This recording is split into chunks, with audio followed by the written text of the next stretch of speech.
मित्रों नमो नमः। मैं सचिन पांडे टीचर्स अड्डा 24/7 के यूट्यूब चैनल पे आप सभी का बहुत बहुत स्वागत और अभिनंदन करता हूं।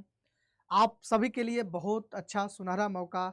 आप सबको पता है कि बिहार शिक्षा मंत्री के द्वारा ये ऐलान कर दिया गया कि टेट की परीक्षा इसी महीने 16-17 तारीख से आवेदन शुरू हो जाएगा और अगले महीने अक्टूबर में आपकी टेट की परीक्षा हो जाएगी। उसके बाद TRE 4.0 की जो भर्ती है, जो परीक्षा है, वो दिसंबर में होगी और उसका रिजल्ट जनवरी में आ जाएगा। यानी आप लोग अभी से अगर तैयारी में लग जाएं तो आपका फरवरी मार्च तक आपको नियुक्ति पत्र मिल सकता है सरकारी नौकरी का।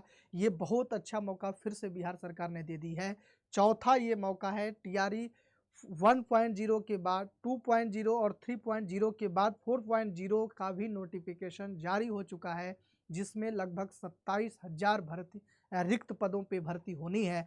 तो आपके लिए बड़ा अच्छा मौका है। आज हम इस वीडियो में TRE 4.0 में संस्कृत विषय का लेकर के और संस्कृत विषय में वर्ग 11 से 12 की जो PGT यानी 11 से 12 यानी PGT में आपको अध्यापक बनने का क्या एलिजिबिलिटी है, क्या सिलेबस है आपका, क्या एग्ज़ाम पैटर्न होगा, डिमोशाइल है कि नहीं, क्या है, कैसे लागू होगा, इस सारी बातों की चर्चा हम नए पैटर्न पे आधारित आपको इस वीडियो में करने वाले हैं। तो आप इस वीडियो में अंतिम तक जुड़े रहेंगे। इस सेशन को लाइक और शेयर सब लोग कर देंगे।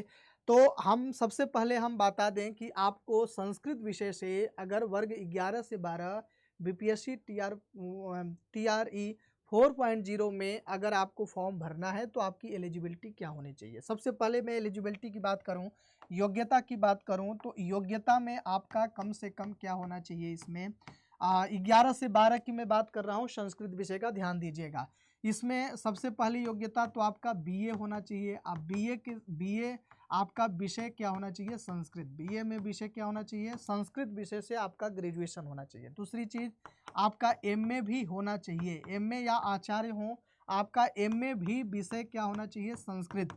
संस्कृत विषय से आपका MA भी हो और ग्रेजुएशन भी होना चाहिए। दूसरी चीज़, तीसरा जो क्वालिफिकेशन है आपका, BEd अनिवार्य है। BEd आपका होना ही होना चाहिए। और चौथा जो आपका है एलिजिबिलिटी, स्टेट। अगर मैं आपको बात करूं स्टेट का फॉर्म भरने में ये एलिजिबिलिटी है, लेकिन अगर TRE 4.0 भर्ती की परीक्षा अगर देंगे तो उसके लिए आपका स्टेट भी पास होना चाहिए, जो अगले महीने आपका अक्टूबर में परीक्षा है, तो निर्धारित है। तो स्टेट की परीक्षा अगर आप क्वालिफाइंग हैं तो अगर आप BEd हैं, ग्रेजुएशन है, MA PG UG हैं, तो आप TRE 4 शिक्षक भर्ती में शामिल हो सकते हैं। ये आपका क्वालिफिकेशन है, ध्यान दीजिएगा।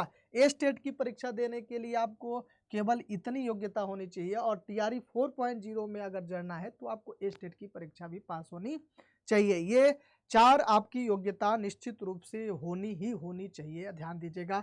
और स्टेट में भी पेपर फर्स्ट, ध्यान दीजिएगा, स्टेट में पेपर फर्स्ट वाले 11 से 12 वाला होते हैं और पेपर सेकंड वाले जो है 9 से 10 वाले में होते हैं। तो ये आपको ध्यान देना है, ये आपकी योग्यता रह गई। अब मैं अगर आपसे बात करूं कि आपका परीक्षा पैटर्न क्या होगा, तो ध्यान दीजिएगा। परीक्षा पैटर्न में आपका संस्कृत विषय से, अगर मैं संस्कृत की केवल बात करूं तो संस्कृत विषय से कुल 100 अंक 100 प्रश्न पूछे जाएंगे। किसने, 100 प्रश्न पूछे जाएंगे और ये 100 प्रश्न 100 अंक के होंगे। कितने अंक के होंगे, 100 अंक के होंगे, ये ध्यान देना है आपको। दूसरी चीज़ अगर मैं बात करूं कि इसके अतिरिक्त 50 जो प्रश्न होंगे वो अन्य विषय के होंगे, उसकी चर्चा हम अभी केवल संस्कृत विषय की बात कर रहे हैं। आप 50 प्रश्न देख सकते हैं कि वो अन्य विषय के GK GS इसी में आ जाएगा, शिक्षण अभिरुचि आ जाएगा, सारी चीज़ें इसमें, भाषा लैंग्वेज आदि आ जाएंगे।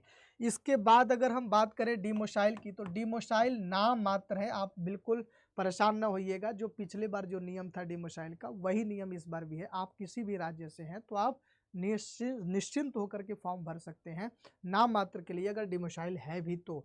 अब मैं बात करता हूं सिलेबस की। तो सिलेबस की अगर बात करें तो संस्कृत विषय PGT 11 वर्ग 11 से 12 की अगर हम बात करें तो इसमें आपको दिखा है सिलेबस बार माध्यमिक पेपर फर्स्ट स्टेट 2023 वाला जो सिलेबस था उसको मैं दिखा रहा हूँ आपको। तो सबसे पहले आपको क्या पढ़ना है इसमें, तो ये ध्यान दीजिएगा, आपको मैं दिखा दे रहा हूँ, स्पष्ट दिख रहा होगा आपको। तो सबसे पहले यहाँ पर आपको व्याकरण पढ़ने हैं, यूनिट फर्स्ट में अगर हम बात करें तो आपको क्या पढ़ने हैं, व्याकरण पढ़ने हैं। व्याकरण में आपको लघु सिद्धांत कौमुदी के आधार, वरदराजाचार्य ने लिखा लघु सिद्धांत कौमुदी, तो उनके आधार पर संज्ञा प्रकरण पढ़ने हैं। संज्ञाएं बहुत सारी हैं, संस्कृत व्याकरण में 200 से अधिक संज्ञाएं हैं, लेकिन हमको उन 200 संज्ञाओं को नहीं पढ़ना है। 200 में से मुश्किल से 20 से 22 संज्ञाएं पढ़नी है, जैसे संगीता संज्ञा, संयोग संज्ञा, टी संज्ञा, उपधा संज्ञा।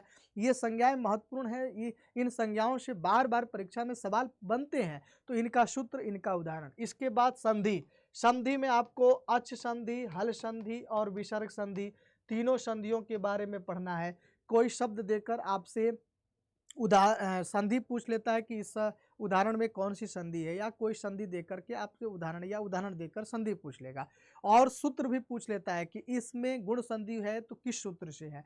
इसके बाद आपको तो मैं आपको सरल ढंग से आपको बताऊंगा कि किसी शब्द को देखकर हम संधि की पहचान कैसे करें। अब इसके बाद अगर हम बात करें, थोड़ा सा मैं और आपको बड़ा करके दिखा देता हूँ इसको। यूनिट सेकंड की अगर हम बात करें तो यूनिट सेकंड में आपको उपजीव्य काव्य, उपजीव्य काव्य का सामान्य परिचय पढ़ना है, जिसमें रामायण, महाभारत और पुराण। रामायण में कितने कांड हैं, अगर 7 कांड हैं तो 7 कांडों का क्रम क्या है, उन 7 कांडों की कहानी क्या है, कौन सी कहानी किस कांड में है, रामायण के लेखक कौन है, इसके बारे में पूरा परिचय। महाभारत में कितने पर्व हैं, 18 पर्व हैं, तो 18 पर्वों का नाम क्या है और उस पर्वों का क्रम क्या है, किसके बाद कौन सा क्रम है। पुराणों की संख्या 18 है, तो 18 पुराणों का नाम बताइए। उप पुराण कौन कौन से हैं, मतलब सामान्य अध्ययन हमको पुराण, रामायण, महाभारत और पुराण का करना है। संस्कृत साहित्य का इतिहास में आपको महाकाव्य, नाटक, गद्य, कथा साहित्य, गीत काव्य और काव्य शास्त्र के बारे में सामान्य अध्ययन करना है।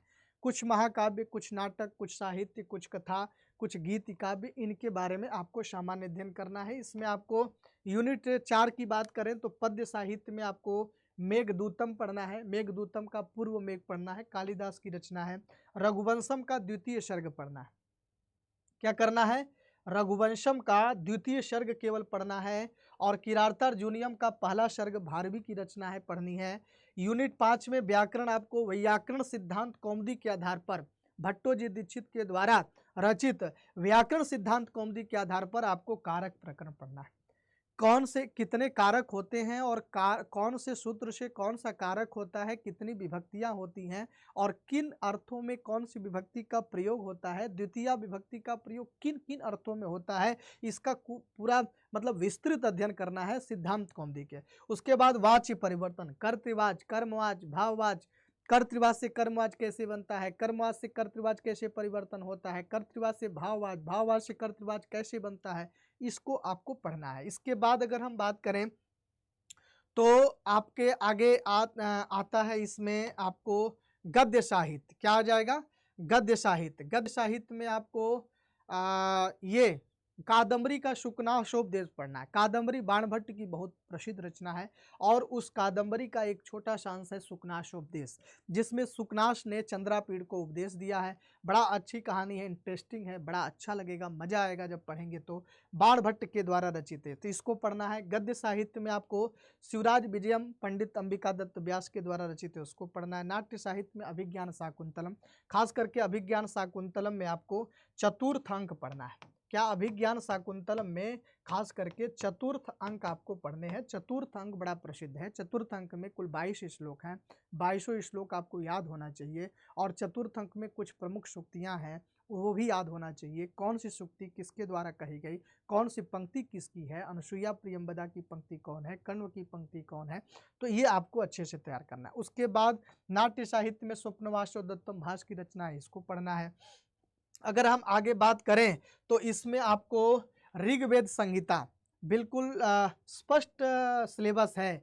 ऋग्वेद संहिता में कुछ सूक्त पढ़ने हैं। सूक्त में आपको अग्नि सूक्त, सवित्र सूक्त, विष्णु सूक्त, इंद्र सूक्त, उषस सूक्त, सूर्य सूक्त, इन सूक्तों के प्रमुख मंत्र, कौन से मंत्र किस सूक्त का है, ये सवाल पूछा जा सकता है। कठोपनिषद का प्रथम अध्याय पढ़ना है। उसके बाद अगर हम बात करें तो व्याकरण, व्याकरण में आपको शब्द रूप और धातु रूप याद करना है। क्या करना है, व्याकरण में आपको शब्द रूप जैसे राम, लता, साधु, फल, नदी, मति, मधु, राजन, वारी, गौ, मातृ, पितृ, युष्मद, अस्मद, तत्, किम, सर्व, अदर संख्यावाची शब्दों के रूप। इन शब्दों के रूप आपको पता होना चाहिए। कोई भी शब्द दे करके आपसे विभक्ति और वचन पूछा जा सकता है कि इस शब्द में कौन सी विभक्ति है, कौन सा वचन है। ठीक है, तो शब्द रूप याद करने का आसान तरीका मैं भी आपको बताऊंगा। आपको बड़ा सरल ढंग से शब्द रूप याद हो जाएगा कम समय में। उसके बाद धातु रूप। धातु रूप में आपसे लकार, पुरुष और वचन 3 से सवाल पूछा जाता है। कोई भी धातु रूप देख करके उसमें कौन सा लकार है, कौन सा पुरुष है, कौन सा वचन है।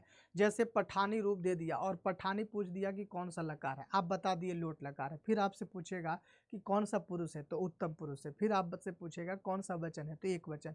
तब हमारे प्रश्न का जवाब पूरा हुआ, तब हमको नंबर मिलेगा। तो इन धातुओं का रूप भू, गम, सेव, ह्री, लभ, रम, सिंह, श्रु, स्था, दृश, पट, धा, क्री। इन धातुओं के धातु रूप आपको याद करने हैं। और खास करके लकारों की संख्या 10 होती है, लेकिन आपको 10 लकार में नहीं, लेकिन 5 लकार में तो इन धातुओं के रूप अच्छे से याद ही होने चाहिए। बड़ा स्पष्ट आपका सिलेबस है, और इस सिलेबस में धातु भी दे दिया कि इन्हीं धातुओं का, ये हमारे लिए बड़ा आसान हो गया। तो इन्हीं धातुओं का रूप याद कर लेंगे। अगर ऐसा नहीं होता तो 2000 धातु हैं, किनका किनका याद करते, तो ये आसान हो गया। ठीक है, इसके बाद वैदिक साहित्य के इतिहास में वेदों का काल, वेदों का विषय वस्तु, संक्षिप्त परिचय, संहिता का परिचय, ब्राह्मण परिचय, अरण्यक परिचय, उपनिषद परिचय, इसका सामान्य अध्ययन करना है। वेदांगों का सामान्य अध्ययन, वेदांगों की संख्या 6 है। शिक्षा, कल्प, व्याकरण, निरुक्त, छंद और ज्योतिष, तो 6 के बारे में सामान्य अध्ययन करना है। इसके बाद अगर हम बात करें यूनिट 13 की, तो यूनिट 13 में आपको क्या पढ़ना है। यूनिट 13 में व्याकरण का लघु सिद्धांत कौमुदी, लघु सिद्धांत कौमुदी वरदराजाचार्य के द्वारा रचित। माहेश्वर सूत्र, माहेश्वर सूत्रों की संख्या कितनी है, उसको याद करने का क्या तरीका है, बड़ा आसान तरीका से मैं आपको समझाऊंगा, याद करवा दूंगा। प्रत्याहारों, प्रत्याहारों का परिचय, प्रत्याहार कितने होते हैं और प्रत्याहार की सिद्धि कैसे होती है, और किस प्रत्याहार में कौन से वर्ण आते हैं, ये आपसे परीक्षा में पूछता है। समास प्रकरण आपको पढ़ना है। समास किसे कहते हैं, समासों की संख्या कितनी होती है, अव्यय भाव, तत्पुरुष, बहुब्रीहि, द्वंद्व, कर्मधारय, द्विगु, इन सभी समासों का सूत्र और इन सभी समासों का उदाहरण पढ़ना है। कोई भी उदाहरण देकर आपसे समास पूछ लेता है, या उस उदाहरण में किस सूत्र से समास हुआ, ये भी परीक्षा में पूछ लेता है। इसके बाद यूनिट अगर हम 14 की बात करें, तो काव्य दीपिका, काव्य दीपिका जो है वो श्रीकांत चंद्र भट्टाचार्य का है। तो उसके अनुसार काव्य का लक्षण क्या पढ़ना है, काव्य का लक्षण, काव्य का प्रयोजन, काव्य के भेद कितने हैं, शब्द की शक्तियाँ कितनी हैं, काव्य के गुण क्या है, काव्य की रीति क्या है, इसको भी हमें पढ़ना है। इसके बाद हम बात करें अलंकार की, तो कुछ प्रमुख अलंकारों का लक्षण और उसका उदाहरण भी हमें पढ़ने हैं। अलंकार में आपको अनुप्रास, जैसे अनुप्रास हो गया, तो अनुप्रास का लक्षण और उदाहरण यमक, उपमा, अनन्वय, रूपक, संदेह, अपहनुति, उत्प्रेक्षा, अतिशयोक्ति, दीपक, दृष्टांत, व्यतिरेक, समासोक्ति, अप्रस्तुत प्रशंसा, अर्थांतरन्यास, विभावना, विशेषोक्ति। उसके बाद आपका आ जाता है इसी में विशेषोक्ति के बाद आपका संसृष्टि अलंकार हो जाएगा। तो इन अलंकारों को पढ़ना है। क्या, संकर अलंकार भी है। इसके बाद छंद परिचय की बात करें, तो छंद में आपको कुछ प्रमुख छंदों का लक्षण याद करना है। इसके उदाहरण याद करने की जरूरत नहीं है, क्योंकि यदि आपको छंदों का लक्षण याद है तो आप कोई भी उदाहरण में छंद पूछे तो उसमें वर्ण और मात्रा को गिन करके उसमें छंद की पहचान आसानी से कर सकते हैं।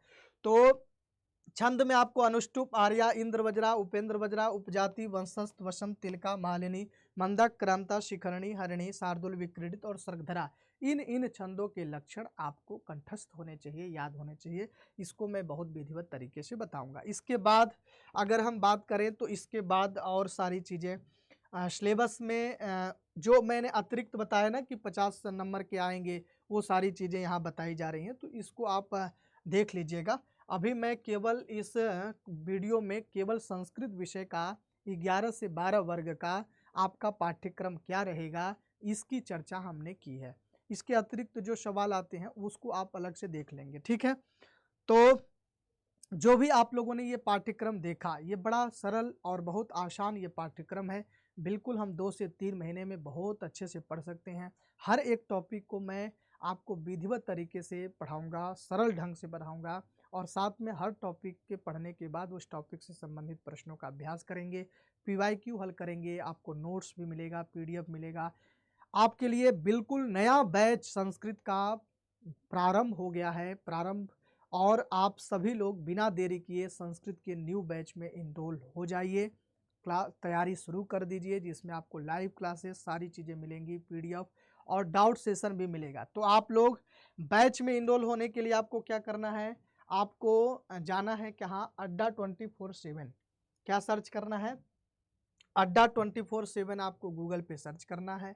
यहाँ जब आप अड्डा 24/7 सर्च करेंगे तो आपके सामने ये आएगा। इस पहले लिंक पे आप जाएंगे, आल कोर्स में जाना है। आल कोर्स में आप टीचिंग में जाएंगे तो टीचिंग में आपको सारे बैच मिलेंगे। तो आपको बिहार शिक्षक भर्ती 6 to 8 का भी बैच मिलेगा, प्राइमरी का भी बैच मिलेगा, 9 से 10 वाला भी बैच मिलेगा, 11 से 12 का भी मिलेगा। तो बिहार शिक्षक भर्ती टीआरई 11 से 12 वाले बैच में जाएंगे तो आपको बिहार शिक्षक भर्ती सफलता पैक, आपको सारे विषय के अलग अलग बैच मिल जाएंगे। इस बैच में आप इनरोल हो जाएंगे। एक्स्ट्रा डिस्काउंट के लिए YT29 कूपन कोड जरूर लगाइएगा। क्या लगाएंगे, YT29 कूपन कोड लगा करके आप एक्स्ट्रा डिस्काउंट पा सकते हैं। तो बिना देरी किए इस बैच में इनरोल हो जाइए। अधिक जानकारी के लिए आप नीचे दिए गए नंबर पे कॉल कर सकते हैं और आप लोग अपनी सफलता सुनिश्चित करिए बैच में इनरोल होकर के, ठीक है। तो आप सभी लोगों को इस वीडियो में मैंने केवल संस्कृत विषय बीपीएससी 4.0 का जो संस्कृत विषय है और उसमें वर्ग 11 से 12 का जो पाठ्यक्रम है उसकी चर्चा हमने की है। 9 से 10 वाले की अलग वीडियो में हम चर्चा कर देंगे, 6 to 8 वर्ग की हम अलग से सिलेबस की चर्चा कर देंगे। तो अलग अलग वीडियो रहेगा तो ठीक रहेगा। इस वीडियो में हम केवल 11 से 12 वाली पाठ्यक्रम की चर्चा किए हैं। तो निश्चित रूप से आपको सारी चीज़ें समझ में आ गई होगी और आपके सामने मौका दिख रहा है, इस मौका से चूकिए नहीं और जल्दी से जल्दी बैच में इनरोल होकर के आप लोग अपनी तैयारी शुरू कर देंगे, सफलता सुनिश्चित करेंगे। इस वीडियो को, इस सेशन को लाइक और शेयर जरूर करेंगे। जो लोग नए हैं इस चैनल पे, इस चैनल को सब्सक्राइब जरूर कर देंगे। बहुत बहुत धन्यवाद। अगले वीडियो में हम फिर मिलेंगे, तब तक के लिए नमस्कार। आप सभी खुश रहें, प्रसन्न रहें, मस्त रहें। धन्यवाद।